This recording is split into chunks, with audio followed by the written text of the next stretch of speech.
మంచిది. ప్రభునందు ప్రియమైనటువంటి దేవుని వారలారా, దైవ గ్రంథములో నుండి మనం గత కొన్ని దినాలుగా సామెతల గ్రంథం అనేటువంటి ఒక పుస్తకంలో వ్రాయబడినటువంటి విషయాలను మనం ధ్యానం చేసుకుంటూ వస్తూ ఉన్నాం. సామెతల గ్రంథము అనగానే మనకు జ్ఞాపకానికి రావలసినటువంటి మాట ఏంటంటే జ్ఞానము. సామెతల గ్రంథము మనకు నేర్పించే విధానం ఏంటి? జ్ఞానం.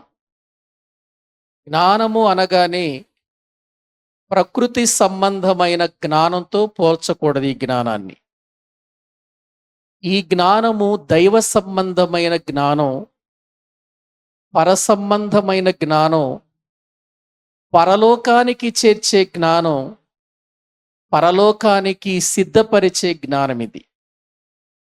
అందుకే ఈ సామెతల గ్రంథంలో ఎక్కువగా జ్ఞానము అనే మాట పదే పదే వాడి జ్ఞానములో మనల్ని సంపూర్ణులు చేయాలి అని అనుకున్నాడు సొలొమోను. కనుక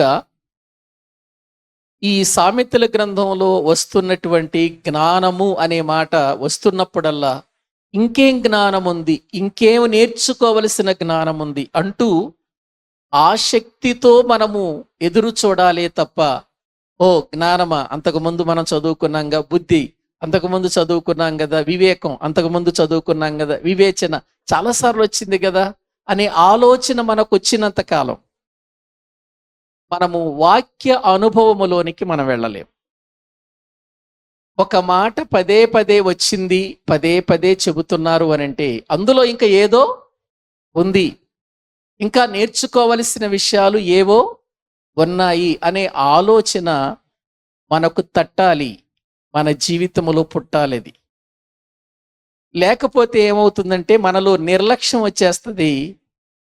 ఇది అంతకుముందు చదివిన వాక్యమే కదా, అంతకుముందు చదివిన మాటలే కదా అనే ఆలోచనలో మనము నిర్లక్ష్యం చూపించేటువంటి అవకాశం ఉంటుంది. కాబట్టి దేవుని మాటలు ఎప్పుడు కూడా ముగించబడినాయి అనటానికి అవకాశం లేదు. ఏ తరానికైనా సరిపోయే మాటలు, ఏ తరానికైనా జ్ఞానము కలిగించే మాటలు, ఎటువంటి టెక్నాలజీ పెరిగిపోయినా ఆ టెక్నాలజీలో ఉన్న వారికి కూడా జ్ఞానాన్ని పెంపొందించే జ్ఞానం ఎక్కడుందంటే దైవ గ్రంథంలో ఉంది. కాబట్టి దేవుని యొక్క గ్రంథాన్ని మనము చదువుతున్నప్పుడు పరిశీలించమన్నాడు. పరిశీలించి యెహోవా గ్రంథమును చదవండి అన్నాడు. కాబట్టి పరిశీలన చేద్దాం. ఒక మాట 10 సార్లు వచ్చింది అని అంటే అక్కడ సందర్భం ఏంటో, చెప్పబడిన ఆ మాట యొక్క ఉద్దేశం ఇంకా మనకి ఏమి నేర్పిస్తుందో మనము తెలుసుకుందాం. రండి బైబిల్ గ్రంథములోనికి వెళదాం. సామెతల గ్రంథం 5వ అధ్యాయం. సామెతల గ్రంథము 5వ అధ్యాయము మొదటి 2 వచనాలు వాక్యములో నుండి చదువుకుందాం. సామెతల గ్రంథము 5వ అధ్యాయము మొదటి 2 వచనాలు. నా కుమారుడా, నా జ్ఞానోపదేశము ఆలకింపుము, వివేకము గల నా బోధకు చెవియొగ్గుము. అప్పుడు నీవు బుద్ధి కలిగి నడుచుకొందువు, తెలివిని బట్టి నీ పెదవులు మాటలాడును. చాలండి ప్రియులారా, ఇక్కడ ఏదో ఒక ఉపదేశం చెప్పాలి అని ప్రారంభించాడు 5వ అధ్యాయములో. 5వ అధ్యాయములో ఉన్న ఉపదేశం ఏంటంటే పరస్త్రీ విధానము ఎంత ప్రమాదమో, సొంత భార్యతో ప్రేమతో ఉండటం ఎంత లాభమో చెప్పబడిన అధ్యాయం ఈ 5వ అధ్యాయం. అంటే ఒక సందర్భాన్ని, ఒక సందేశాన్ని మనకివ్వటానికి ముందుగా ఆయన ఆలకించండి అని ప్రారంభిస్తాడు. అంటే ఇంతవరకు చెప్పిన మాటలు ఆలకించినట్లుగా ఇది కూడా ఆలకించండి. ఆలకించండి అని మళ్ళీ చెబుతున్నాడంటే మరొక సందేశం ఏదో ఉంది అని మనము గుర్తించాలి. మళ్ళీ ఇదే మాటలు మరొక చోట వచ్చినాయి. ఆలకించండి అంటే మరొక సందేశం ఏదో వస్తుంది మనకు దేవుడు వినిపించబోతున్నాడు అనేటువంటి విషయాన్ని మనము గుర్తించాలి. అందుకే ఇక్కడ ఏమన్నాడంటే, నా కుమారుడా నా జ్ఞానోపదేశము ఆలకించుము అని అన్నాడు. పైన నా కుమారుడా నా మాటలు ఆలకించు అన్నాడు, నా కుమారుడా నా ఉపదేశము ఆలకించుము అన్నాడు. ఈ 5వ అధ్యాయము ప్రారంభించే సమయంలో ఏమంటున్నాడంటే, కొంచెం దానిని పెంచి జ్ఞానోపదేశం అని అంటున్నాడు. చూడండి, నా కుమారుడా జ్ఞానోపదేశము ఆలకించుము అని మాట్లాడుతున్నట్లుగా దైవ గ్రంథంలో మనము చూస్తుంటున్నాం. అంటే చెప్పబోయేటువంటి మాటలలో ఏదో జ్ఞానము మనకు దొరకబోతుంది, ఏదో జ్ఞానం మనకు దొరకబోతుంది. ఆ జ్ఞానాన్ని మనము ఆలకిస్తే అది మన జీవితంలో ఎటువంటి పరిస్థితి కలిగిస్తుందంటే, ఒక ఉన్నతమైనటువంటి ఆధ్యాత్మికమైన స్థితిలో స్థిరులుగా మనల్ని చేస్తుంది. ఎందుకంటే జ్ఞానము మానవ జీవితంలో లోకములో ఉన్నటువంటి జ్ఞానము ఉప్పొంగ చేస్తుంది, కానీ దేవుని జ్ఞానము మనలను ఆత్మీయమైన పరిపూర్ణులుగా మార్చుతుంది. లోక జ్ఞానం ఎదిగే కొద్దీ మనిషిలో ఏమొచ్చేస్తుంది? ఉప్పొంగటం ఎక్కువ అవుతుంది. ఎందుకంటే వాక్యంలో మనము చూస్తున్నాం కదా, జ్ఞానము ఉప్పొంగ చేయును అని అంటాడు కొరింథీయులకు రాసిన పత్రికలో. అంటే ఆ జ్ఞానం ఏ జ్ఞానం? అది లోక సంబంధమైన జ్ఞానం. అది మనిషిని ఏం చేస్తుంది?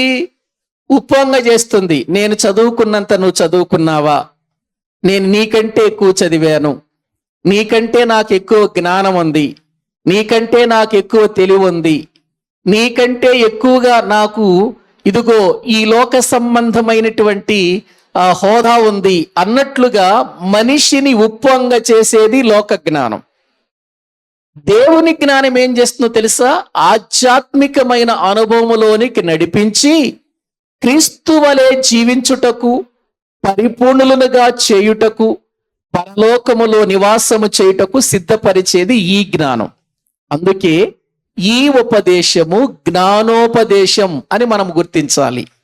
జ్ఞానాన్ని కలిగించే ఉపదేశం అని వాక్యంలో చూస్తున్నాం.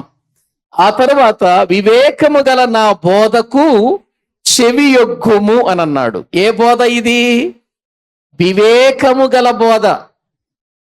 ఇది ఏదో పిచ్చి బోధ కాదు, ఇదేదో మనుషులను ఆకట్టుకునే బోధ కాదు, లేకపోతే మనుషులను మెప్పించే బోధ కాదు. ఇది ఏ బోధ అంటే వివేకము గల బోధ అని మాట్లాడుతున్నాడు. వివేకము కలిగిన బోధ. మనిషికి భూమి మీద మంచేది చెడేది అని గ్రహించి చెడును విడిచిపెట్టి మంచిలో బ్రతకటానికి, మనిషి ఒక మంచి నిర్ణయంలోనికి రావటానికి మనిషికి కావలసింది ఏంటి చెప్పండి?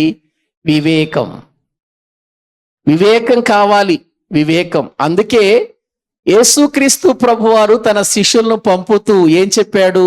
మీరు పాముల వలె వివేకులను, పావురము వలె నిష్కపటులై ఉండండి అని అన్నాడు. పాములను ఎందుకు పోల్చాడు? ఏమండి, పాము అనగానే మనం ఏమంటాం? అమ్మో సైతాను అంటాం. పాము అనగానే దెయ్యం, సైతాను అని అంటాం. ఈలారా, ఇప్పుడు పాము ద్వారా కూడా మనం పాఠం నేర్చుకోవచ్చా? పాము ద్వారా కూడా మనకు పాఠం నేర్పించాడు. గ్రహించండి, కొన్నిసార్లు పాము ద్వారా దుష్టులకు పాఠం నేర్పించాడు, కొన్నిసార్లు పాముల ద్వారా దేవుని బిడ్డలకు పాఠము నేర్పించాడు. అంటే రెండు స్వభావాలు అందులో మనకు కనబడతాయి. ఏమండి, దేవుని ఉగ్రతను గురించి బుద్ధి లేకుండా బాప్తిసం తీసుకోవటానికి వచ్చిన వారితో యోహాను గారు సర్ప సంతానమా అని అన్నాడు. అంటే ప్రియులర, సర్ప సంతానం అంటే దాని విధానం వేరు, సర్పం యొక్క అక్కడ ఉన్న విధానం వేరు. శిష్యులు పంపించేటప్పుడు పాముల వలె వివేకుల వలె ఉండండి అన్నాడే, ఈ విధానం వేరు. పాముకి ఏముంటదంటే వివేకం ఉంటుంది. మనం అప్పుడప్పుడు పామును చూస్తాం, పాము వచ్చింది అని దగ్గరికి వెళ్ళి దాన్ని చంపాలని కర్ర తీసుకొచ్చే లోపు అది అక్కడ కనపడదు మనకి. అక్కడే ఉన్నట్టుగా, అక్కడే అక్కడే అది ఆ లోపలే ఉన్నట్టుగా మనకు కనబడుతుంది అప్పటి వరకు. కానీ మరలా తిరిగి వచ్చేంత వరకు అది మన స్వరాన్ని లేకపోతే మన వినికిడిని, మన యొక్క దాని యొక్క అలికిడిని గ్రహించి అది వివేకముగా తప్పించుకుంటుంది. అది అక్కడే ఉన్న వివేకముగా తప్పించుకోవటానికి ప్రయత్నం చేస్తుంది. అలాగే దేవుని పిల్లలమైనటువంటి మనము, లోకములో సాతానుడున్నాడు, లోకములో సాతాను యొక్క సమూహం ఉన్నది. మన ఆధ్యాత్మికమైన జీవితాలను నాశనము చేయటానికి ఎన్నో ప్లాన్స్ వేస్తున్నాడు వాడు. ప్రతిరోజు ఈ ప్లాన్ పారకపోతే మరొక ప్లాన్ వేస్తాడు, ఆ ప్లాన్ పారకపోతే మరొక ప్లాన్ వేస్తాడు. వాడి పనంతా ప్లాన్లతోనే గడిపేస్తాడు మనుషుల మధ్యలో. ఏదో ఒక ప్లాన్కి పడిపోకుండా ఉంటారా అని. అందుకే వాడు వేసే ప్రతి ఒక్క అగ్ని బాణాన్ని ఆర్పటానికి మనము సిద్ధంగా ఉండాలన్నాడు ఎఫెసీయులకు రాసిన పత్రికలో. పౌలు గారు కొరింథీయులకు రాసిన పత్రికలు అంటాడు, మనము సాతాను యొక్క తంత్రములను ఎరుగని వారము కాము అని అంటాడు. అంటే తంత్రం వేస్తాడు వాడు, మనిషిని పడగొట్టడానికి తంత్రం వేస్తాడు. కాబట్టి ఇప్పుడు ఆ తంత్రము నుండి మనం బయటపడాలి, వాడి విధానాలను మనము తెలుసుకొని జాగ్రత్త పడాలి అని అంటే మనకు ఏం కావాలి చెప్పండి? వివేకం కావాలి. వివేకము కావాలంటే వివేకమునిచ్చే బోధ కావాలి. వివేకమునిచ్చే బోధ కావాలి. లోకములో ఎన్నో బోధలు ఉన్నాయి ప్రియులారా, ఎన్నో టీచింగ్స్ ఉన్నాయి. కానీ అవన్నీ వివేకమిచ్చే బోధలు కాదు. మనిషిని వివేకముతో నింపి వివేకునిగా చేసి జాగ్రత్త పడేటట్టుగా, ప్రమాదము నుండి తప్పించుకునేటట్టుగా, నరకము నుండి బయటపడేటట్టుగా, పరలోకానికి చేరునట్టుగా, పరలోకం కొరకు సిద్ధపడేటట్టు చేసేదే వివేకము గల బోధ. అందుకే ఇక్కడ నా కుమారుడా నా జ్ఞానోపదేశము ఆలకించుము, వివేకము గల నా బోధకు చెవియొక్కుము అని మాట్లాడుతున్నాడు. నీవు ఆలకించగలిగితే, నీవు నా బోధకు చెవిని ఇవ్వగలిగితే, నువ్వు వినగలిగితే ఏం జరుగుతుందో 2వ వచనంలో చెప్పాడు. అప్పుడు నీవు బుద్ధి కలిగి నడుచుకొందువు. ఎప్పుడు మనిషికి బుద్ధి కలుగుతుంది? వివేకము గల బోధకు చెవి ఎగ్గినప్పుడు, జ్ఞానోపదేశము ఆలకించినప్పుడు, అప్పుడు మనకేం కలుగుతుంది చెప్పండి? ఏవండి? బుద్ధి కలిగి నడుచుకునే విధానం మనకు అవసరమవుతుంది. అలా నడుచుకునే విధానం మనకు తెలుస్తుంది. ఓహో, బుద్ధి కలిగిన మార్గం ఇది, బుద్ధి కలిగిన జీవితం ఇది, ఇలా నడుచుకోవాలి అనేటువంటి విధానం మనకు నేర్పిస్తుంది. ప్రియులారా, ఆలోచిస్తున్నారా? ఇప్పుడు నేను చెబుతున్నాను, మనిషికి బుద్ధి అవసరమా కాదా? ఏవండి, బుద్ధి అవసరమా కాదా? అవసరం. కొన్నిసార్లు మనం మాట్లాడుతూ అరే బుద్ధి లేనోడా అని అంటాం, బుద్ధి లేనిదానా అని అంటాం. అంటే అర్థం ఏంటి? వీళ్ళ సరైన విధానములో నడుచుకొనప్పుడు, సరైన విధానములో మన యొక్క జీవిత విధానము కొనసాగనప్పుడు, చెప్పినటువంటి మాటకు మనము చెవియొగ్గి విననప్పుడు ఆ వ్యక్తిని ఎలా మనం పోల్చుకుంటామంటే బుద్ధి లేని వానిగా పోల్చుకుంటాం. అలాగే దేవుని మాటకు మనము చెవియొగ్గకపోతే, దేవుడు చెప్పే మాటలను మనం వినకపోతే మనం కూడా ఏం కోల్పోతామో తెలుసా? బుద్ధిని కోల్పోతాం, బుద్ధి లేని వారం అయిపోతాం. తల్లి తండ్రి దగ్గర ఉన్నంత వరకు చక్కగా నడుచుకున్నాడు, చక్కగా జీవించాడు, పనివారందరితో కూడా కలిసి ఆనందిస్తూ బ్రతికాడు. ఒకానొక సమయంలో బుద్ధిని కోల్పోయాడు. తండ్రితో చెప్పాడు, తండ్రి నాకు రావలసిన ఆస్తి నాకు పంచి ఇచ్చేయి అని అన్నాడు. తండ్రి 2 అన్నదమ్ములకు ఆస్తిని పంచి ఇచ్చాడు. ఆ చిన్న కుమారుడు వెళ్ళిపోయాడు. దుర్వ్యాపారము వలన వాటన్నిటిని ఏం చేసుకున్నాడు చెప్పండి? పాడు చేసుకున్నాడు. ఒక ప్రక్క తీసుకెళ్లిన ధనం పాడైపోయింది, తీసుకెళ్లిన ఆస్తి పాడైపోయింది, శరీరము పాడైపోయింది, ఆధ్యాత్మికమైన జీవితం కూడా ఏమైపోయింది? పాడైపోయింది. ఎందుకని? అతడు దుర్వ్యాపారము చేశాడు అని వాక్యములో మనము చూస్తూ ఉన్నాం. ప్రియులారా, పాడైపోయిన అతని జీవితం చివరికి ఏ స్థితికి వెళ్ళిపోయింది అనంటే ఆకలితో అలమటించే స్థితికి వెళ్ళిపోయాడు. ఎంత ఆకలిలోనికి వెళ్ళిపోయాడు అనంటే పందులు తినే పొట్టైనా తిని కడుపు నింపుకుందాం అనుకున్నాడు, కానీ అది కూడా అతనికి దక్కలేదు. అప్పుడు బుద్ధి వచ్చినప్పుడు అతడు ఆలోచించటం ప్రారంభించాడు. ఎవరిని జ్ఞాపకం చేసుకుంటే, ఎవరి మాటలు జ్ఞాపకం చేసుకుంటే, ఎవరి సన్నిధి జ్ఞాపకం చేసుకుంటే అతనికి బుద్ధి ప్రియులారా కలుగుతుంది అని అంటే తండ్రినే జ్ఞాపకం చేసుకోవాలి. ఇంకెవరిని జ్ఞాపకం చేసుకున్న అతనికి బుద్ధి రాదు. ప్రియులారా, బుద్ధి వచ్చినప్పుడు అతడు ఎవరిని జ్ఞాపకం చేసుకుంటున్నాడు? తండ్రిని, తండ్రి ఇంటి వారిని, తండ్రి ఇంటిలో జరుగుతున్న సన్నివేశాలు జ్ఞాపకం వస్తున్నాయి. అంతకు ముందు వచ్చిందా? రాలేదు. ఎందుకని? వ్యాపారం చేస్తున్నాడు, చక్కగా డబ్బు ఉంది. ప్రియులారా, తనతో చాలా ఆనందంగా జీవితం గడిపేవారు ఉన్నారు, చాలా సంతోషంగా గడుపుతున్నాడు. కానీ చివరికి అతని జీవితం ఒక బుద్ధిహీనతలోనికి వెళ్ళిపోయింది. అది అతని జీవితానికి ఎంతో నష్టాన్ని కలిగించింది. ఆ తర్వాత బుద్ధి వచ్చినప్పుడు నేను నా తండ్రి దగ్గరికి వెళ్ళాలనుకున్నాడు. బుద్ధి వచ్చినప్పుడు వెళ్ళాలనుకున్నాడా? బుద్ధి రానప్పుడు అనుకున్నాడా? బుద్ధి వచ్చినప్పుడు అనుకున్నాడు. ఆ ఉపదేశాన్ని జ్ఞాపకం చేసుకున్నాడు. తండ్రి ఇంటి దగ్గర దొరికే భాగ్యాన్ని జ్ఞాపకం చేసుకున్నాడు. ప్రియులారా, అలా జ్ఞాపకం చేసుకున్న తర్వాత అతడు తిరిగి తన తండ్రి దగ్గరికి వెళ్ళాడు. తండ్రి దగ్గరికి వెళ్ళిన తర్వాత తన బుద్ధి మార్చుకున్నాడా లేదా? జీవితం మారిందా లేదా? అతని స్థితి మారిందా లేదా? అతని స్థానం మారిందా లేదా? అంటే ఎప్పుడు మారింది? ప్రియులారా, వివేకము కలిగిన ఆ తండ్రిని, ఆ తండ్రి మాటలను, ఆ తండ్రి యొక్క ప్రియులారా ఆ విధానాన్ని జ్ఞాపకం చేసుకున్నప్పుడు, ఆ తండ్రి ఇంటిలో జరిగే విషయాలు జ్ఞాపకం చేసుకున్నప్పుడు. కాబట్టి నా ప్రియ సహోదరి సహోదరులారా, దేవుని పిల్లలమైనటువంటి మనం, దేవుని నమ్మినటువంటి మనం, మన జీవితములో ఈ లోక సంబంధముగా మనము బ్రతుకుతున్నప్పుడు, మన జీవితములో వివేకము కలిగినటువంటి ఆ స్థితి రావాలి అనంటే మనకు ఏ బోధ అవసరం చెప్పండి? మనకు దేవుని బోధ కావాలి. మనకు లోక సంబంధమైన బోధ కాదు. ప్రియులారా, వాక్యములో మనము చూస్తే అక్కడ అప్పుడు నీవు బుద్ధి కలిగి నడుచుకొందువు అని అన్నాడు. ఈ బుద్ధి ప్రియులారా ఒక్కసారిగా వచ్చేస్తుందా? ఈ బుద్ధి ఒక్క ప్రసంగం వింటే వచ్చేస్తుందా? రాదండి. బుద్ధి పెంపొందాలి. అందుకే బైబిల్లో ఏమంటాడు? ఒకసారి కొలసీలకు రాసిన పత్రిక 1వ అధ్యాయము 28వ వచనం చూడండి ప్రియులారా.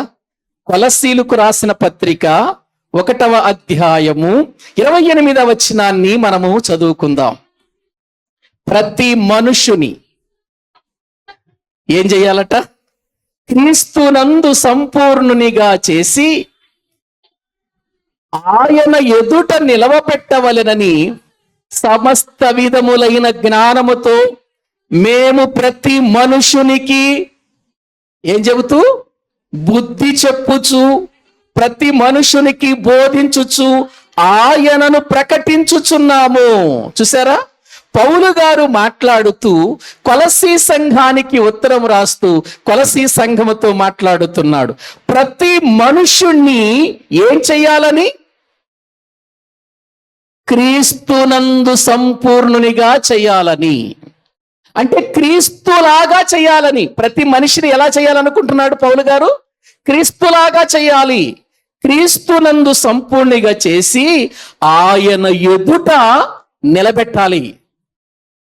అదేనండి దైవ సేవకుల ప్రయాస.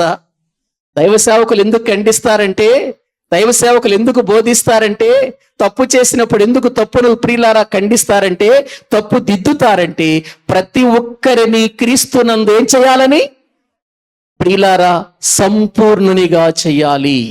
అంటే ఒక ప్రక్క క్రీస్తును పెట్టి మరో ప్రక్క క్రీస్తును పోలిన జీవితం ఈ వ్యక్తిలో కనిపించాలి.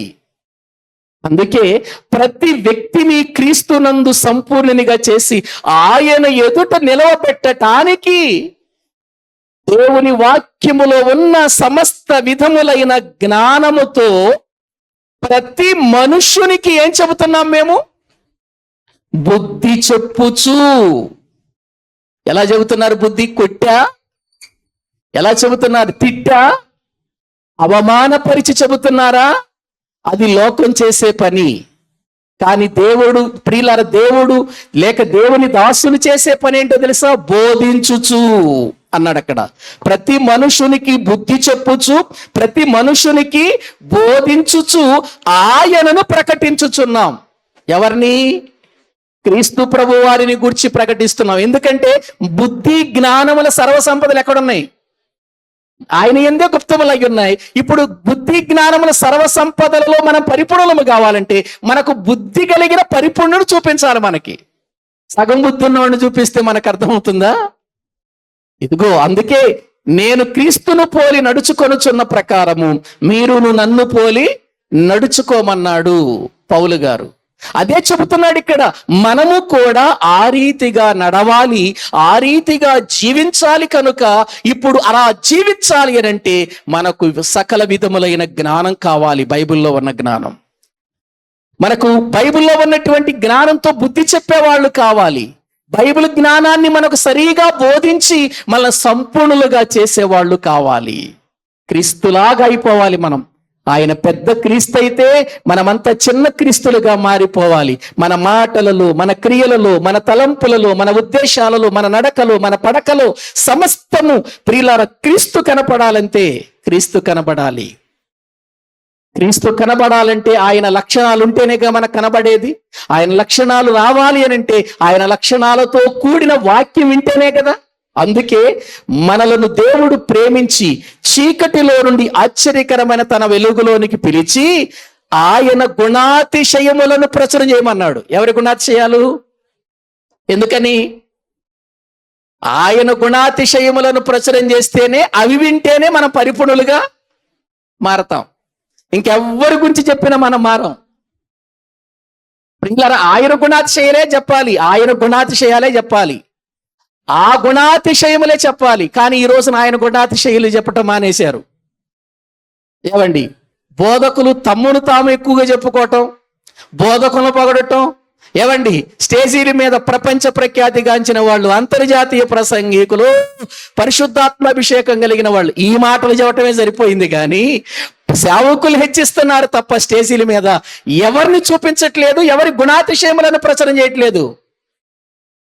మనల్ని పరిపూర్ణంగా మార్చే దేవుని వాక్యముతో కూడినటువంటి, లేక మన పరిపూర్ణులుగా చేసిన జ్ఞానముతో గుప్తమయ్యున్న, బుద్ధితో గుప్తమయ్యున్న, సర్వ సంపదలతో గుప్తమయ్యున్న క్రీస్తును చూపించటం లేదండి. మనుషుల గురించేమో అరగంట చెబుతారు, చివరికి యేసు క్రీస్తు గురించి 5 నిమిషాలు చెప్పి ముగించేస్తారు. చూడండి, ఎప్పుడైనా మీరు సాక్ష్యాలు వినేటప్పుడు కూడా చూడండి, సాక్ష్యం అని నిలబెడతారు.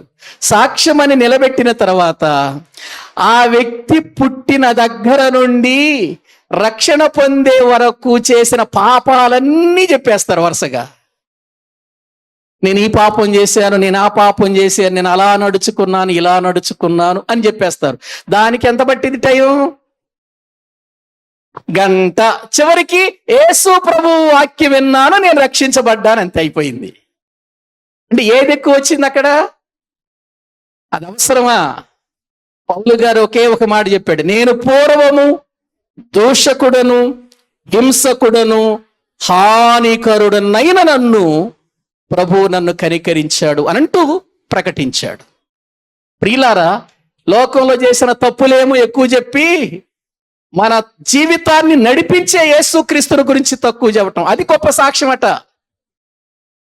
అందుకే చూడండి, గొప్ప సాక్ష్యం అని గొప్ప సాక్షులను తీసుకొస్తా ఉంటారు. ప్రియులారా, జ్ఞాపకం చేసుకోవాలి, గమనములో మన జీవితాన్ని ఆలోచించాలి. మనం ఏదైనా పరిపూర్ణము కావాలంటే ఎవరిని గూర్చి వింటే మనం పరిపూర్ణం అవుతాం? క్రీస్తును గూర్చి వింటే, ఆయన జ్ఞానాన్ని గూర్చి వింటే, ఆయన మాటలను గూర్చి వింటే మనము జ్ఞానముతో నింపబడతాం, బుద్ధిమంతులమవుతాం. ఈనాడు అలా మారకపోవటానికి కారణం అదేనండి చాలా మంది జీవితాల్లో. కాబట్టి ప్రజలకు చూపించాల్సింది మనల్ని కాదు, ప్రజలకు చూపించాల్సింది బోధకులను కాదు. గౌరవించండి వాళ్ళను, ప్రేమించండి వాళ్ళను. ఎందుకంటే పరిశుద్ధాత్మ అధ్యక్షులుగా వారిని నియమించింది సంఘంలో, సేవకులను. కానీ వాళ్ళ గుణాతిశయాలు కాదు ప్రజల మధ్యకి వెళ్ళాల్సింది. ఎవరి గుణాతిశయాలు? దేవుని గుణాతిశయాలు వెళ్ళాలి. అవి వెళితేనే మనం పరిపూర్ణులుగా మారతాం. అవి ప్రకటించటానికే దేవుడు చీకటిలో నుండి ఆశ్చర్యకరమైన వెలుగులోనికి మనల్ని పిలిచి రాజులైన యాజకులుగా, దేవుని సొత్తుగా, పరిశుద్ధ జనముగా, ఆయన ప్రజలుగా మనల్ని చేసింది ఎందుకు? మన గురించి చెప్పుకోవటానిక, ఆయన గురించి చెప్పటానిక? కానీ మనం చేసేదేంటి? మన గురించి ఎక్కువ చెప్పుకుంటాం, ఆయన గురించి తక్కువ చెబుతాం. ప్రియులారా, ఎప్పుడైనా ఏ సమయంలోనైనా క్రీస్తును మనము ఎత్తైన స్థానములు నిలబెట్టి గొప్పవానిగా చూపించాలి. మనం పరలోకమందున్న మన తండ్రి కార్యాలను లోకానికి చూపించాలి. ప్రియులారా, అప్పుడే మనము పరిపూర్ణతలోనికి వస్తాం. అదే చెబుతున్నాడు ఇక్కడ పౌలు గారు, మిమ్ములను క్రీస్తునందు పరిపూర్ణులుగా చేసి ఆయన ఎదుట నిలవబెట్టవలెనని నేను మిమ్మల్ని ఏం చేస్తున్నాను? మీకు బుద్ధి చెప్పుచు, ప్రతి మనుషునికి మానక ప్రతి మనుషునికి బుద్ధి చెప్పుచు, ఏమండి, బోధించుచు వారికి ఎవరిని గురించి ప్రకటిస్తున్నాడు? ప్రభువును గురించి ప్రకటిస్తున్నాడు. కాబట్టి ఒక విశ్వాసి ఆత్మీయ జీవితంలో, ఒక దైవ సేవకుడు ఆత్మీయ స్థితిలో బలపడాలి అని అంటే చూపించాల్సింది క్రీస్తునే తప్ప మనుషుల్ని కాదు. ఎందుకో తెలుసా? ఆనాటి భక్తులైన ఒక అబ్రహాము కానివ్వండి, ఒక ఇస్సాకు కానివ్వండి, ఒక ప్రియులర యాకోబు కానివ్వండి, ప్రియులర ఆ తర్వాత వచ్చిన మోషే గారు కానివ్వండి, నాయకులుగా వచ్చిన యెహోషువ గారు కానివ్వండి, భక్తులందరూ కూడా ఎవరి వైపు చూచుచు వారి పందెములు పరిగెత్తారు? యేసు వైపు. ఎందుకంటే ఆయనలో ఎక్కడ దోషము కనిపించదు, ఆయనలో ఎక్కడ పాపము కనిపించదు. మనలో ఎక్కడో ఒక చోట లోపం ఉంటది. మనం భక్తిప చేస్తున్నా మనలో ఎక్కడో ఒక లోపం కనపడుతుంది మనలో. కానీ క్రీస్తును చూస్తే మాత్రం ఆయనలో ఎక్కడ ఒక్కింత లోపం కనపడదు. అందుకే పరిపూర్ణుడైన క్రీస్తుని మనము చూడాలి, ఆయన్ని చూపించాలి. అదే మనకు బుద్ధి నేర్పించే వాక్యం. అందుకే ఇక్కడ అంటాడు, అప్పుడు నీవు బుద్ధి కలిగి నడుచుకుందువు. ఈ వాక్యాన్ని బట్టే కొరింథీయులకు రాసిన మొదటి పత్రిక 14:20 కూడా చదవండి ఒక్కసారి. కొరింథీయులకు రాసిన మొదటి పత్రిక 14వ అధ్యాయం 20వ వచనాన్ని వాక్యములో మనము చదువుకుందాం. సహోదరులారా, మీరు బుద్ధి విషయమై పసిపిల్లలు కాక దుష్టత్వము విషయమై శిశువులుగా ఉండుడి. బుద్ధి విషయమై ఏంట్లో పెద్దగా ఉండమన్నాడు? ఏవండి, దుష్టత్వం విషయంలో ఎలా ఉండమన్నాడు? శిశువులుగా ఉండమన్నాడు. అంటే కొంచెంగా ఉండమన్నాడా? దుష్టత్వం విషయంలో శిశువులు కంటే అసలు శిష్యులకి దుష్టత్వం గురించి తెలుస్తుందా? ఏవండి, పుట్టిన పిల్లలు, చిన్న పిల్లలు ఉంటారు, మనం ఎత్తుకుని ఆడిస్తాం, వారికి దుష్టత్వం అంటే ఏదో తెలుస్తుందండి? మనము దుష్టత్వం విషయంలో అలా ఉండాలట. మనం అలా ఉండాలి. బుద్ధి విషయంలో ఎలా ఉండాలట? పెద్దోళ్ళం. మరి కానీ మనం దేంటో పెద్దోళ్ళం, మనం హెచ్చించుకోవటంలో పెద్దోళ్ళం. మనం నాకంటే ప్రార్థన చేసేవాళ్ళు ఎక్కువ లేరు, నాకంటే బాగా పాటలు పాడేవాళ్ళు లేరు, నాకంటే వాక్యం బాగా బోధించేవాళ్ళు లేరు, నాకంటే బాగా పరిచయం చేసేవాళ్ళు లేరు. ఇందులో పెద్దోళ్ళం మనం. ఏది మన గొప్పలు చెప్పుకోవటంలో పెద్దోళ్ళం మనం. ఏమండి, కానీ ఎందులో పెద్దలుగా ఉండమంటున్నాడు? బుద్ధి విషయంలో గొప్పవారు, పెద్దవాళ్ళుగా ఉండాలి అని అంటున్నాడు. మరి ఈ రోజున సంఘాలలో దేవుని పిల్లల మధ్యలో ఇది జరుగుతుందా? పిల్లలారా, ఒకసారి ఆలోచించండి. కొరింథీయులకు రాస్తున్నాడు, కొరింథీయులారా, మీరు ప్రతి విషయంలో కూడా లోపముతో కనబడుతున్నారు నాకు. కాబట్టి మనము దుష్టత్వము విషయంలో పసిపిల్లలుగా ఉండిపోవాలి, శిశువులుగా ఉండాలి మనం. అంతే. అంటే ఏ దుష్టత్వం అంటే అసలు మన దరికి చేరకుండా, అసలు అదేంటో మనకు తెలియనటువంటి వారిగా ఉండాలి. బుద్ధి విషయంలో పెద్దవారులుగా ఉండాలి. బుద్ధి విషయంలో పెద్దవారులుగా ఉండాలి. మన దృష్టిలో పెద్దోళ్ళు అంటే ఎవరు? మన దృష్టిలో డబ్బు బాగా ఉన్నవాళ్ళు పెద్దోళ్ళు కదా.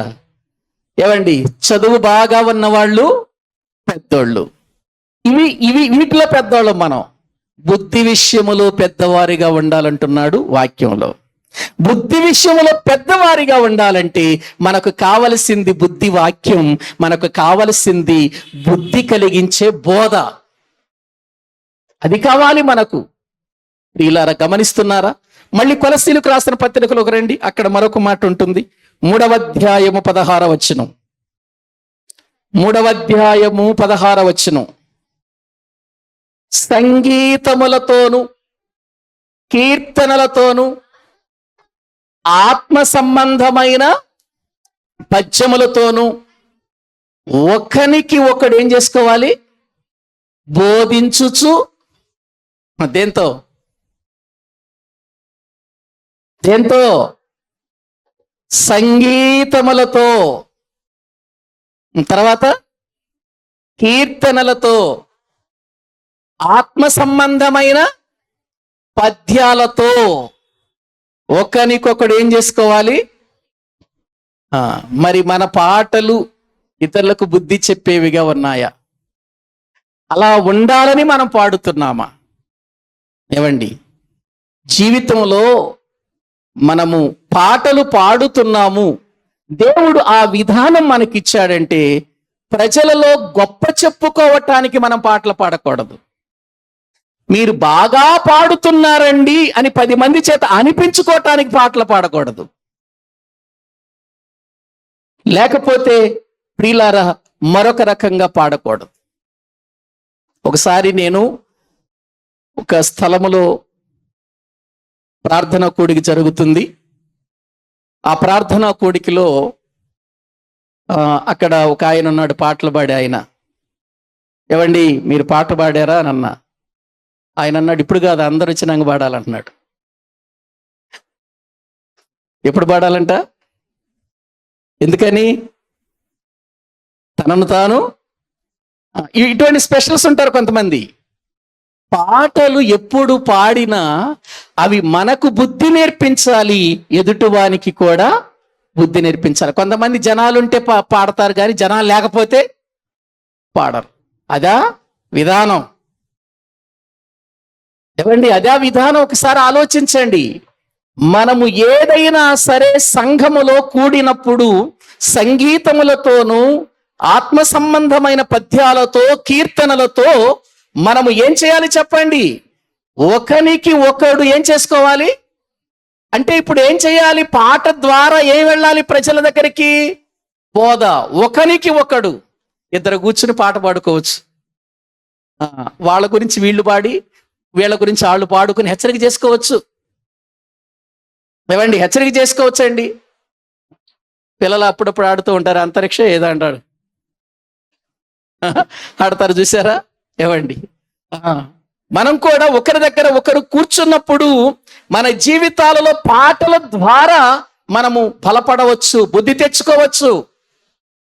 ఒంటరిగా కూర్చున్నప్పుడు, ఒంటరిగా పడుకున్నప్పుడు, కొన్ని సందర్భాలు నా ఆలోచనలోకి వచ్చినప్పుడు ప్రియులారా నాకు నేనే పాడుకుంటా వాక్యంతో. కొన్నిసార్లు బండి మీద వెళ్ళేటప్పుడు కూడా వాక్యముతో, ఏదైనా వాక్యము జ్ఞాపకం వస్తే ఆ వాక్యముతో నేనే పాడుకుంటా పాట. నేనే స్వరకల్పన, నేనే రచన, నేనే సింగర్ అయిపోతా అప్పుడు. ఎందుకని? ప్రియులారా మన జీవితాలను అవి ఏం చేస్తాయి చెప్పండి? ప్రియులారా హెచ్చరిక చేస్తాయి, బుద్ధి చెబుతాయి, నేర్పిస్తాయి. జనాలలో పాడటానికి కాదు, మనము కూడా వాటి ద్వారా ఒకరికొకడు ఏం తెచ్చుకోవటానికి? బుద్ధి తెచ్చుకోవాలి. కాబట్టి ప్రియమైన దేవుని పిల్లలారా ఆలోచించారా? అంటే ఒక వాక్య బోధనలో బుద్ధి వస్తుంది, ఒక ఆత్మ సంబంధమైన పాటలో కూడా ఏమొస్తుంది చెప్పండి? బుద్ధి వస్తుంది. పాటల ద్వారా బలపడిన వాళ్ళు ఎంతో మంది ఉన్నారు. పాటల ద్వారా రక్షించబడి నేడు సేవకులుగా జీవిస్తున్న వారు కూడా ఎంతో మంది ఉన్నారు, నాకు తెలుసు. పాటలలో అటువంటి పాటలు ఉండాలి, అటువంటి విధానం ఉండాలి, హెచ్చరిక ఉండాలి. పాడుతున్నాము ఏదో ఒక పాట అన్నట్లుగా ఉండకూడదు. అందుకే ఇక్కడ పౌలు గారు మాట్లాడుతూ ఏమంటున్నాడంటే కొలసీలు రాసిన పత్రికలో, మీరు ఇదిగో సంగీతములతోనూ కీర్తనలతోనూ ఆత్మ సంబంధమైన పద్యములతోనూ ఒకరికి ఒకడు బోధించుచు బుద్ధి చెప్పుకోవాలి అని మాట్లాడుతున్నాడు. అంటే ఇవన్నీ ఎందుకు నేను చెబుతున్నానంటే, మనము దేవునికి సంబంధమైనది ఏది జరిగించినా అది మనకేమి నేర్పిస్తుంది? బుద్ధిలో నడిపిస్తుంది. అందుకే అది మన జీవితములో ప్రియులారా మనము పాటించాలి. రండి, సామెతల గ్రంథములో 5వ అధ్యాయము 2వ వచనాన్ని మనము చదువుకుందాం. అప్పుడు నీవు బుద్ధి కలిగి నడుచుకొందువు, తెలివిని బట్టి నీ పెదవులు మాట్లాడును. అంటే మనం ఎలా మాట్లాడాలో, ఏమి మాట్లాడాలో మనకు నేర్పించేది ఏంటి చెప్పండి? బుద్ధి వాక్యం. ఏమండి ఒకసారి చూడండి, బుద్ధి చెప్పిస్తుంది, బుద్ధి నేర్పిస్తుంది, బుద్ధిలో నడిచే విధానం నేర్పిస్తుంది. తెలివిని బట్టి మనము మన పెదవులు ఎలా మాట్లాడాలో కూడా తెలియచేస్తుంది, నేర్పిస్తుంది ఈ బోధ. అందుకే ఇది జ్ఞానోపదేశం అన్నాడు, ఇది వివేకము కలిగిన బోధ అన్నాడు. ప్రియులారా, ఆలోచిస్తున్నారా? ఇవి మనకు నచ్చవు, ఇవి నచ్చవు మనకు. లోక సంబంధమైనవి చెప్పి, కథలు చెప్పి, జోకులేసి జనాన్ని నవ్విస్తే అబ్బా ఏం ప్రసంగం అంటారంతే. వాక్యాన్ని చెప్పి, వాక్యములో ఉన్న సంగతులు చెప్పి మిమ్మలను పరిపూర్ణలు చేయాలనేటువంటి భారంతో ఉన్న వాళ్ళని మాత్రం ప్రియులారా చాలా మంది తక్కువగా అంచనేస్తారు, చిన్న చూపు చూస్తారండి. ఆలోచిస్తున్నారా? వాక్యములో మనము చూడగలిగితే తెలివిని బట్టి నీ పెదవులు మాట్లాడును అని అన్నాడు. అలా మాట్లాడినటువంటి వాళ్ళు బైబిల్లో భక్తులైన వారు ఎంతో మంది మనకు కనబడతారు. కానీ కొంతమంది ఇవి కాదు. వీళ్ళ పెదవులు ఎలా ఉంటాయో తెలుసా? ఎలా సాధిస్తారో తెలుసా వాటిని? ఒక్కసారి మీరు చూడండి, కీర్తనల గ్రంథం 12వ అధ్యాయం 4వ వచనంలో కొంతమంది వాళ్ళు పెదవులు మా నాలుకల చేత ఏం చేస్తారట? ఏమనుకుంటున్నారు చూడండి, వీళ్ళు ఏమనుకుంటున్నారు? వీళ్ళు మా నాలుకల చేత ఉన్నారా లేదా చెప్పండి మీరు? నాలుకల చేత సాధించే వాళ్ళు ఉన్నారా లేదా? ఉన్నారా లేదండి? చెప్పరేంటి? ఉన్నారు. నాలుకల చేతే సాధించేస్తారు. మా నాలుకల చేత మేము సాధించదము. మా పెదవులు ఎవరివి? మావి, మాకెవడు ప్రభువు అని వారు అనుకుంటున్నారు. చూసారా? మా నాలుకల చేత సాధిస్తాం, మాకెవ్వడు ప్రభు అవసరం లేదు మాకు. మా పెదవులు మావి, మా ఇష్టం వచ్చినట్లు మాట్లాడతాం, మా ఇష్టం వచ్చినట్లు జీవిస్తాం, మాకు ఎవరు చెప్పాల్సిన అవసరం లేదు. కొంతమంది ఇలాంటి వాళ్ళు ఉంటారు. మీరేం చెప్పాల్సిన అవసరం లేదులేండి మాకు, మీరు చేస్తే మేము వినాలా ఏంటి? మాకు తెలియదా ఏంటి? అబ్బో ఎన్ని రీతులుగా ఉంటారోనండి. వీళ్ళే బుద్ధి లేనోళ్ళంటే, జ్ఞానం లేనోళ్ళంటే వీళ్ళే. ఉపదేశం వినరు వీళ్ళు. ఏమండి? నాలుకల చేత మాత్రం ఏం చేస్తారు వీళ్ళు? సాధిస్తారు. మేము సాధించేసాం అని సంబరపడిపోతారు. రేపు నరకంలో పడితే సాధించినట్టే నరకాన్ని, అక్కడ కాలిపోతూ. నాలుకల చేత సాధించినంత మాత్రాన్ని మీరేం గొప్పోళ్ళ?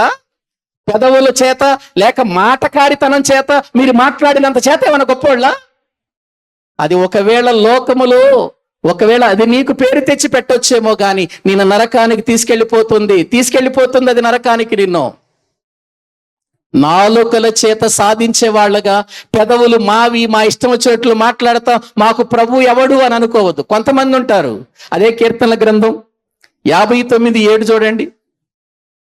59వ కీర్తన 7వ వచనం. వినువారు ఎవరు లేరనుకొని వారు తమ నోట నుండి మాటలు వెళ్ళగ్రక్కుదురు. ఏమండి? మళ్ళీ చదవండి ఆ మాట. అందరేనండి మళ్ళీ చదవండి ఆ మాట. వారి పెదవులలో ఏంటి? పెదవుల్లో కత్తులు ఉంటాయా? పెదవులలో కత్తులు ఉంటాయా? ఏమండి? నేను చెప్పట్లేదండి, మీరు నా మీద కోపడొద్దు. నేను చెప్పట్లే ఈ మాటలు. ఎవరు చెబుతున్న మాటలు ఇవి? వాక్యము చెబుతున్న మాట. వినువారెవరును లేరనుకొని వారు తమ మాటలు ఏం చేస్తారట? వెళ్ళగక్కుదురట. అమ్మో, ఏం వెళ్ళగక్కుతారంటే చెప్పటానికి లేదు. ఇక్కడ మౌనంగానే ఉంటారులే. ఇక్కడ అసలేం ఎంత మంచి వాళ్ళంటే, ఇక్కడ పాస్టర్ గారు చూడంగానే అమ్మో ఆమె ఎంత మంచిదనుకున్నా, ఎంత భక్తిగా ఉంటది, ఎంత నిదానంగా ఉంటది, అమ్మో ఆయన అసలు మౌనంగా ఉంటాడండి, మాట్లాడాడండి ఆయన అన్నట్టుగా ఉంటారు. ఇక్కడ ఇంటికి వెళితే తెలుస్తుంది ఒక్కొక్కళ్ళ చరిత్ర.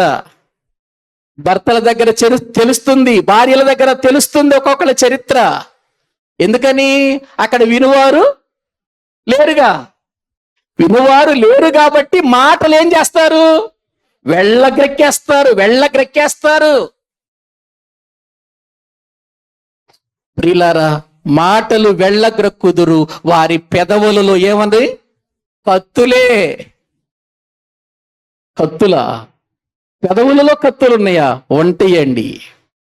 కొంతమంది మాట్లాడితేనండి గుండెలు కోసేసినట్టు మాట్లాడతారండి. కొంతమంది మాట్లాడితేనండి ఇలాంటి మాటలు అనిపించుకునే కంటే చచ్చిపోతే బెస్ట్ అనిపిస్తుంది కొంతమంది. ఎందుకని? అవన్నీ కత్తులు, వరదీసిన కత్తులు. ఏవండి, అక్కడే అదే ప్రియులారా, కీర్తనల గ్రంథంలోని మరొక మాట నేను మీకు చూపిస్తాను. చూడండి, బైబిల్ గ్రంథంలో మనము చూడగలిగితే ప్రియులారా, వ్రాయబడినటువంటి మాటలను మనం ఒకసారి చూద్దాం. బైబిల్ గ్రంథంలో అదే మళ్ళీ చదవండి, ఆ వచనాన్ని మళ్ళొక్కసారి చదవండి. వినువారు ఎవరును లేరనుకొని వారు తమ నోట నుండి మాటలు వెళ్ళగొరుకుదురు, వారి పెదవులలో. ఇప్పుడు 55వ అధ్యాయంలోకి రండి, 55వ కీర్తనలోకి రండి. 55వ కీర్తన బైబిల్ గ్రంథంలో మనము చూస్తే 20వ వచనం నుండి చదువుకుందాం. తమతో సమాధానముగానున్న వారికి వారు బలత్కారము చేయుదురు, తాము చేసిన నిబంధనను అతిక్రమింతురు. వారి నోటి మాటలు వెన్నవలే మృదువుగానున్నవి, అయితే వారి హృదయములో కలహమున్నది. వారి మాటలు చమురు కంటే నునుపైనవి, అయితే అవి వరదీసిన ఏంటవి? మాటలు. ఏ కత్తులట? వరదీసిన కత్తులు. ఎందుకన్నాడు? వరలో కత్తి పెడతారండి. వరలో పెట్టిన కత్తి ఎంత పదునుగా ఉంటుందో తెలుసా? వరలో నుంచి బయటికి తీశాడంటే అలా కసక్కనేసేసాడంటే అంతే, అయిపోతామే. అంతే. కొంతమంది వరలో నుంచి తీసినట్టు కత్తులు తీసేస్తారు నోట్లో నుంచి, మాటలో వెళ్ళగరెక్కుతారు. అవి పడిపోవటంతో ఇక అంతే. ఇంకా మీరు చూడండి, చాలా మంది భార్య బాధితుడు అని, భర్త బాధితురాలని, ఏమంటే పిల్లల బాధితులని చచ్చిపోతూ ఉంటారు, పేపర్లో పడిపోతూ ఉంటది. ఆలోచించండి. నిన్నో ఈరోజు ఒక పేపర్లో పడింది, నిన్న అనుకుంటాను. ఏమండి, ఒక ఆయన తాగి బాగా పక్కన వాళ్ళ మీద గొడవకి వెళ్తుంటే, ఎందుకురా నువ్వు తాగొచ్చి అందరి మీద గొడవలకి వెళ్తున్నావని తమ్ముడు అన్నాడు. అన్నందుకు వాడిని పొడి చంపేశాడు. తమ్ముడికి పొడి చంపేశాడు. ప్రియులారా, ఆలోచిస్తున్నారా? అంటే మనుషుల యొక్క జీవితాలే, మనుషుల యొక్క మనస్సులే ప్రియులారా ఒక కత్తుల్లాగా మారిపోతుంటే, పెదవులే కత్తుల్లాగా మారిపోతుంటే, వరదీసిన కత్తులుగా మారిపోతే, కత్తుల మధ్యలో ఎవరైనా ప్రియులారా సంతోషంగా ఉండగలరా? చెప్పండి, మీరు చెప్పండి. ఇంట్లో ఒక కత్తి ఉందనుకో, భార్య ఒక కత్తి అనుకో, భర్తే ఒక కత్తి అనుకో, లేదా పిల్లలే కత్తులు అనుకో, అసలు ఎలా సంతోషంగా ఉండగలుగుతాం అక్కడ? ఏమో, ఏ కత్తి ఎప్పుడు వచ్చి పొడుచుకున్నదో, ఎప్పుడు పొడి చేస్తుందో తెలియదు, ఎప్పుడు నాశనం చేస్తుందో తెలియదు. ఒక్క మాట చాలు, ఇక నిద్ర పట్టింది రాత్రి. ఏమండి, భార్య ఒక్క మాట అందంటే ఆ మాట వరదీసిన కత్తి అయితే ఇక రాత్రి నిద్ర పట్టదు. ఇక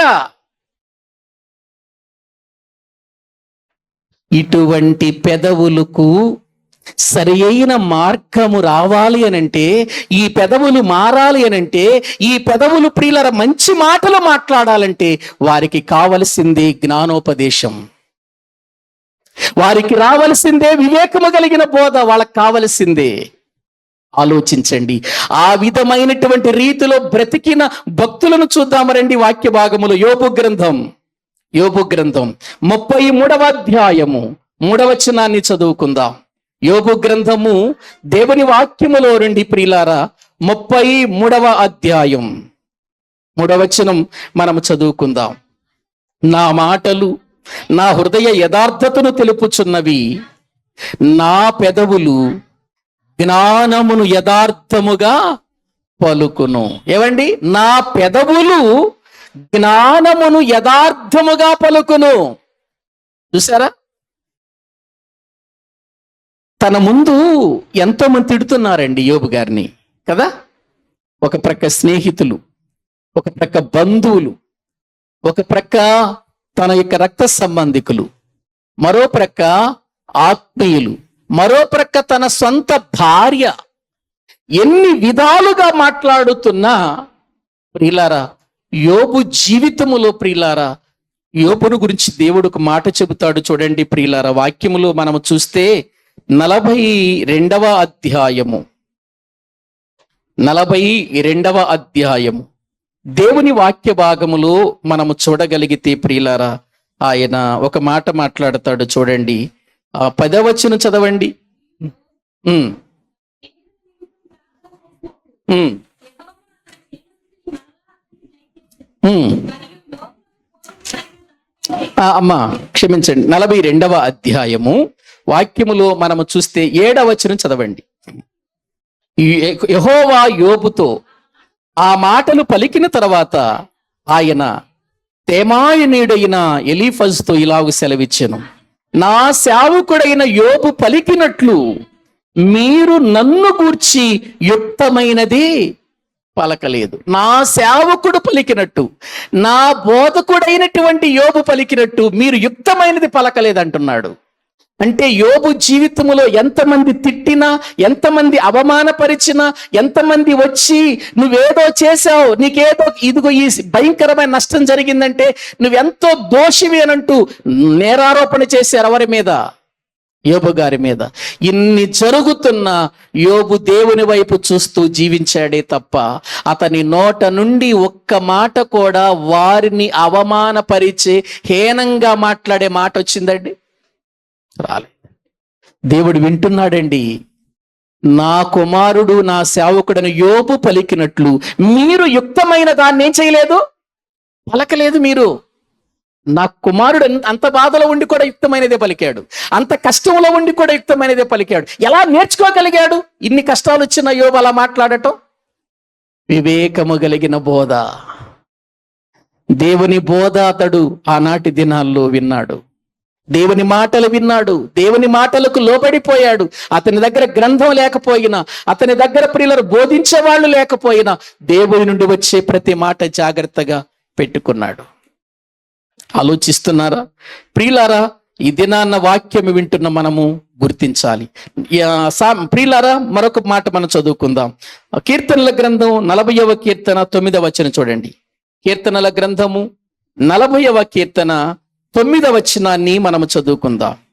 నా పెదవులు మూసికొనక మహాసమాజములో నీతి సువార్తను నేను ప్రకటించి ఉన్నానని నేనంటిని, యెహోవా అది నీకే తెలియను. నా పెదవులు మూసుకొనక ఏం ప్రకటించానంటున్నాడు? ప్రభువా నీ వాక్యాన్ని ప్రకటించాను. ఆ విషయం నీకు తెలుసు. అంటే ప్రియులారా, అతడు ఏ విషయంలో పెదవులు తెరుస్తున్నాడు?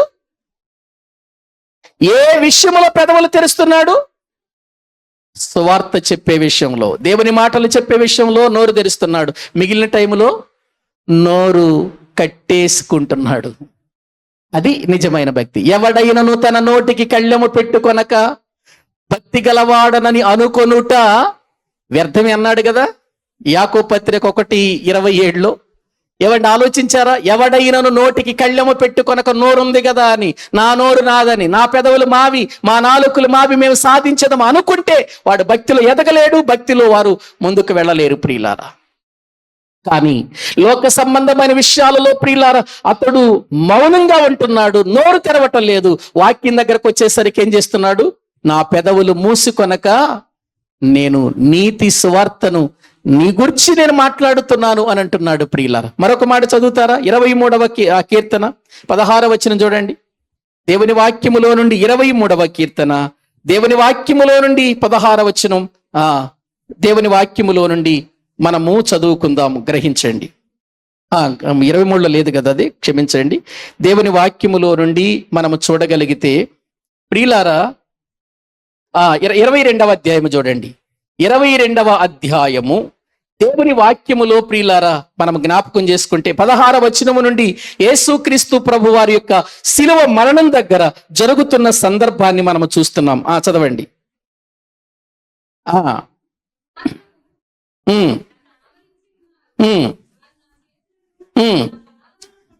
వారు నా కాళ్లను నా చేతులను నా పాదములను పొడిచి ఉన్నారు, నా ఎముకలన్నీ నేను లెక్కింపగలను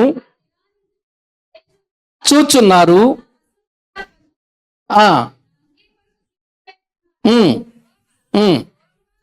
ఉమ్, ఉమ్, ఉమ్. ఆ, చాలు. వాక్యంలో 13వ వచనం కూడా చదవండి. 13వ వచనం. చీల్చుచును గర్జించుచునుండి సింహము వలె. యేసు ప్రభు శిలువ దగ్గర జరుగుతున్న కార్యక్రమం అండి ఈ 22వ అధ్యాయం అంతా. అక్కడ ఎన్ని పరిస్థితులు ప్రియులార యేసు ప్రభువుకి సంభవించినాయో తెలుసు. కుక్కలలాగా ఆయన మీద మరుగుతున్నారు, చీల్చే గర్జించే సింహాల్లాగా మాట్లాడుతున్నారు, అవమానకరమైన మాటలు మాట్లాడుతున్నారు, అవమానకరమైన కార్యాలు జరిగిస్తున్నారు, తిడుతున్నారు, కొడుతున్నారు, హింసిస్తున్నారు, బాధిస్తున్నారు. కానీ పేతురు గారు రాసిన పత్రికలు అంటాడు, వారు ఎన్ని తిట్టినా, వారు దూషించిన ఆయన బదులు దూషించలేదు, ఆయన నోరు తెరవలేదు. బుచ్చు కత్తిరించు వాని ఎదుట గొర్రె పిల్ల ఎలా మౌనంగా ఉంటుందో అలా మౌనంగా ఉన్నాడు ఆయన. ఎందుకని? బుద్ధి కలిగిన వాడు అలాగే ఉంటాడు. బుద్ధి వాక్యాన్ని నేర్చుకునేవాడు అలాగే ఉంటాడు. ప్రతి విషయంలో కాలు దొరచడు, ప్రతి విషయంలో వెళ్ళి గొడవలు చేయాలని అనుకోడు, ప్రతి విషయంలో గొడవలకి ప్రియులరా అడుగులు ముందుకెయ్యడు, వెనక్కి తగ్గుతాడు. దీన్ని చూసి ఏమనుకుంటారు దేశలోకం? ఇటు చేతగానోడురా. ఏదన్నా గొడవ జరుగుతుందనుకో, ఆ గొడవ దగ్గరికి మనం వెళ్ళి ప్రియులారా లేనిపోయిన పుల్లలు పెట్టి ఆ గొడవలు పెద్ద చేసే కంటే మౌనంగా ఉంటే మంచిది. మౌనంగా ఉంటే ఏమనుకుంటుంది లోకం మనల్ని? ఇటు చేతగానోడు, వీడేం చేయలేడు, ఇంకా రకరకాల మాటలు మాట్లాడతారండి మౌనంగా ఉన్నవాడిని. అనుకోనివ్వండి, అనుకున్నా పర్వాలేదు. మనకు కావలసింది ఏంటంటే మన పెదవులతో ప్రియులారా మనము ఏ మాటలు మాట్లాడాలో, ఆ ప్రియులారా యథార్థమైన తెలివి కలిగినటువంటి రీతిలో మాట్లాడాలో నేర్పించింది దేవుడు గనుక ఆ బుద్ధి వాక్యాన్ని ప్రకారంగానే మనము జీవించాలి. అదే సామెతల గ్రంథం 23-26 చూడండి. సామెతల గ్రంథము 23వ అధ్యాయము 26వ వచనం. నా కుమారుడా, నీ హృదయమును నాకిమ్ము. అమ్మ 16వ వచనం చదువమ్మ. 16వ వచనం. నీ పెదవులు యథార్థమైన మాటలు పలుకుట విని నా అంతరింద్రియములు ఆనందించును. చూసారా ఏమండి? ఇక్కడ వాక్యములో మనము చూస్తే వ్రాయబడినటువంటి సంగతులను మనం ఆలోచన చేస్తే, కుమారుని యొక్క పెదవులట యథార్థమైన మాటలు పలుకుట విన్న తండ్రి ఆ అంతరింద్రియములలో ఏం చేస్తున్నాడట? ఆనందపడుతున్నాడు. మన మాటలను బట్టి దేవుడు ఆనందపడాలి, సంతోషపడాలి. ఎందుకో తెలుసా? యెహోవా యందు భయభక్తులు గలవారు ఒకరితో ఒకరు మాట్లాడుకొనుట ఆయన చెవియొగ్గి ఆలకించుతాడు. మన మాటలను ఆలకిస్తాడు, ఆలకించడు ఆయన. గుసగుసలు వినబడతాయి, వినబడవు ఆయనకి. గోడచాటు మాటలు వినబడతాయి, వినబడవా? ఏమండి? అన్నీ వినబడతాయి. ఎందుకంటే ఇశ్రాయేలీలతో మాట్లాడుతూ అన్నాడు, వారి గుసగుసలు నాకు వినబడ్డాయి అన్నాడు. ఆయన ఎక్కడున్నాడు? వీళ్ళు ఎక్కడున్నారు? ఇశ్రాయేలీలు. ఇశ్రాయేలీలు భూమి మీద ఉన్నారు, ఆయన ఎక్కడున్నాడు? పరలోకంలో ఉన్నాడు. ఇశ్రాయేలీలు భూమి మీద గుసగుసలాడేది ఎవరికి వినబడింది? అమ్మో, మామూలు చెవులు కాదు కదా దేవునివి. ఆలోచిస్తున్నారా? ప్రియమైన దేవుని పిల్లలారా, గమనించండి, ఆలోచించండి. దేవుని పిల్లలమైనటువంటి మనము ఈ భూమి మీద జీవిస్తూ ఉన్నప్పుడు ప్రియులారా, ఎందుకు ఆయన జ్ఞానోపదేశం మనకు చేస్తున్నాడంటే, ఎందుకు మనకు వివేకము గల బోధ చేస్తున్నాడంటే, మనలో ఒక పరిపూర్ణత రావాలి. క్రీస్తునందు మనము పరిపూర్ణులము కావాలి. ఆయన ఎదుట మనము ధైర్యంగా నిలబడాలి. ఆయన ఎదుట ధైర్యంగా ఎప్పుడు నిలబడతాం? లోపము లేనప్పుడేగా ధైర్యంగా నిలబడేది. లోపం ఉంటే ధైర్యంగా నిలబడతామా? ఒకసారి ఆలోచించండి. తప్పు చేసిన వాడు తీర్పు తీర్చే సమయంలో వచ్చి ధైర్యంగా నిలబడి చెప్పగలడా? చెప్పలేడు. ఎందుకు? అతడు చేసిన తప్పు అతని మీద లోపల నేరారోపణ చేస్తూనే ఉంటుంది. తప్పు చెయ్యని వాడు పదరా వస్తాను, నేనేం తప్పు చేశానో నిరూపించుకుంటాను అంటూ ముందుకు వస్తాడు. ప్రియులారా, రేపు దేవుని ఎదుట నిలబడినప్పుడు కూడా దేవుడు చెప్పాలి, నాయనా ఎన్నో మాటలు పడ్డావు, ఎన్నో నిందలు పడ్డావు, ఎన్నో అవమానాలు పడ్డావు, ఎంతో మంది నీ ముఖం ముందే నిన్ను తిట్టారు, నిన్ను అవమానపరిచారు, అయినా నన్ను బట్టి మౌనంగా ఉన్నావు, నన్ను బట్టి మౌనంగా ఉన్నావు. క్రీస్తు యేసును పోలిన జీవితం నీలో కనబడింది నాయన. క్రీస్తు యేసును పోలిన జీవితం నీలో కనబడింది. దూషించబడి బదులు దూషించలేదు నువ్వు. నీలో క్రీస్తు ప్రేమ కనబడింది, క్రీస్తు లక్షణాలు కనబడ్డాయి, క్రీస్తు విధానం కనబడింది. నాయన రా నా ప్రక్కన కూర్చోవచ్చి అని ప్రభువు రేపు పరలోకమందు తన ప్రక్కన కూర్చోబెట్టుకోవటం కావాలా మనకు? లేకపోతే నీచుడా, దుర్మార్గుడా, ప్రభు నమ్మావు గాని, రక్షణ పొందావు గాని, ప్రభుని తెలుసుకున్నావు గాని, నీ మాటలు మారలా, నీ క్రియలు మారలా, నీ పద్ధతులు మారలా, నీ ఉద్దేశాలు మారలా, నీ ఆలోచనలు మారలా, ఛీ పో అని అన్నాడు అనుకో, అప్పుడేంటి పరిస్థితి? ఆలోచించండి ప్రియులారా. అందుకే మన జీవితాలు మార్పు రావాలి, మనము బుద్ధి నేర్చుకోవాలి, మనము జ్ఞానోపదేశం తెలుసుకోవాలి, మనము క్రీస్తునందు పరిపూర్ణులుగా మారాలి. అది ఆనాటి అపోస్తలుల యొక్క ప్రసవేదన, ఈనాడు బోధకుల సేవకుల యొక్క ప్రసవేదన కూడాది. సంఘాన్ని మాటి మాటికి ఎందుకు ప్రార్థనలో కూర్చోమంటారు, ఎందుకు వాక్యం వినటానికి రమ్మంటారు, ఎందుకు ప్రియులారా దేవుని యొక్క సన్నిధిలో వాక్యం వాక్యం వాక్యం ఎందుకు వినిపిస్తున్నారంటే మనము బుద్ధిహీనులము కాకూడదు, మనము ప్రియులారా వివేకము లేని వారిగా మారకూడదు, మనము దేవుని సంగతులను తెలుసుకోవాలి. అందుకే మనకు దేవుని జ్ఞానోపదేశం చేసేవాళ్ళు కావాలి, మనకు వివేకము గల బోధ చెప్పేవాళ్ళు కావాలి. ఆ బోధ విన్నప్పుడు, ఆ బోధ నడుచుకున్నప్పుడు మనము బుద్ధి ఎలా నడుచుకోవాలో మనకు తెలుస్తుంది, ఎలాంటి మాటలు ఎప్పుడు మాట్లాడాలో తెలుస్తుంది. ప్రియులారా కొన్నిసార్లు కొంతమందిని చూస్తే అన్ని మాటలు ఆ ఎదుట అలా మాట్లాడుతుంది కానీ నువ్వు ఒక మాట అన్న మాట్లాడవేంటి అని అంటాం మనం. వాళ్ళు అంత మాట్లాడుతున్నారు కదా, అన్ని మాటలు అంటున్నారు కదా, అన్ని తిట్లు తిడుతున్నారు కదా, అన్ని రీతులుగా నువ్వు మాట్లాడవేంటి అని అంటారు. కానీ ఎందుకు మాట్లాడకూడదో, ఎందుకు మాట్లాడరో ప్రియులారా అది వాక్యాన్ని బట్టి వారికి అర్థమవుతుంది కానీ మరొకరికి అర్థం కాదు. ప్రియ దేవుని బిడ్డలారా, మన మాటలన్నీ దేవుని లెక్కలోనికి వస్తాయి.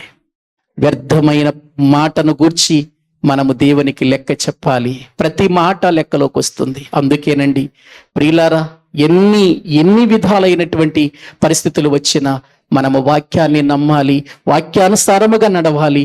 అవసరమైతే ప్రియులారా నీ కళ్ళ ఎదుట ఎన్ని ప్రమాదకరమైన పరిస్థితులు నిన్ను గూర్చి అనేక అవమానాలు జరుగుతున్నా కళ్ళు మూసుకొని దేవునికి అప్పగించాలి తప్ప నోరు తెరచి మాట జారకూడదు. ఇది క్రైస్తవుని లక్షణమై ఉండాలి.